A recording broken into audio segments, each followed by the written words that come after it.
hello' কি খবৰ আশা ৰাখিছোঁ সকলো ভালে আছে কুশলে আছে আৰু আজি আপোনালোকৰ মাজলৈ এটা সাধাৰণভাৱে বনোৱা চিকেনৰ ৰেচিপি আগবঢ়াইছোঁ আৰু দুপৰীয়া সাজত আজি আচলতে এইটো বনাইছিলোঁ যিহেতু এইফালে খুব বৰষুণ দিছে একেবাৰে বতৰ ডাৱৰীয়া আৰু ডাৱৰীয়া বতৰত চিকেন খাই খুবেই ভাল লাগে নহয় জানো বাৰু তো ব'লকচোন ভিডিঅ'ৰ মাজলৈ আগবাঢ়ি যোৱা আৰু মই কেনেদৰে চিকেনখিনি বনালোঁ সেইটো বাৰু চাওঁ ব'লকচোন এইফালে মই গোটা মছলাখিনি লৈ লৈছোঁ জিৰা লংগুটি ইলাচি দালচিনি আৰু জালুক কেইটামান লৈ লৈছোঁ আৰু এইফালে ধনিয়া পিঁয়াজ আৰু বিলাহী কাটি ৰাখিছোঁ আৰু এইটোফালে আদা নহৰু পেষ্ট আৰু এইখিনি চিকেনখিনি আৰু এইখিনি মই এতিয়া তেলত প্ৰথমতে গোটা মছলাখিনি অলপমান ফ্ৰাই কৰি লৈছোঁ আৰু তাৰপিছতে মই পিঁয়াজখিনি ভালদৰে ভাজি লওঁ আৰু তাৰ পাছত অকণমান পিঁয়াজখিনি যেতিয়া ভজা হ'ব তেতিয়া মাংসখিনি দি দিছোঁ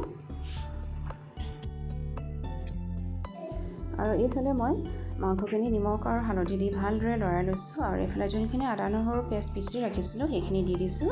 আৰু তাৰপিছত কুটি ৰখা বিলাহীটো দি দিলোঁ আৰু এইখিনি ভালদৰে চিকেনখিনি লৰাই সিজিবলৈ দিছোঁ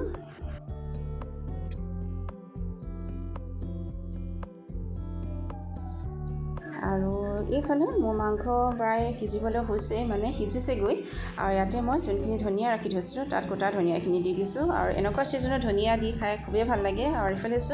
কথা পাতি থাকোঁতেই মোৰ চিকেনৰ ৰেচিপিটো হৈ গ'ল আৰু এনেদৰে আপোনালোকে বনাই চাবচোন আৰু আজি ভিডিঅ'টো কেনেকুৱা পালে জনাব নাপাহৰিব যদি ভাল পাইছে লাইক কৰিব কমেণ্ট কৰিব পুনৰ এতিয়া নতুন ভিডিঅ' লৈ পুনৰ লগ পোৱাৰ প্ৰতিশ্ৰুতিলৈ আজিলৈ ৰাখিছোঁ বাই বাই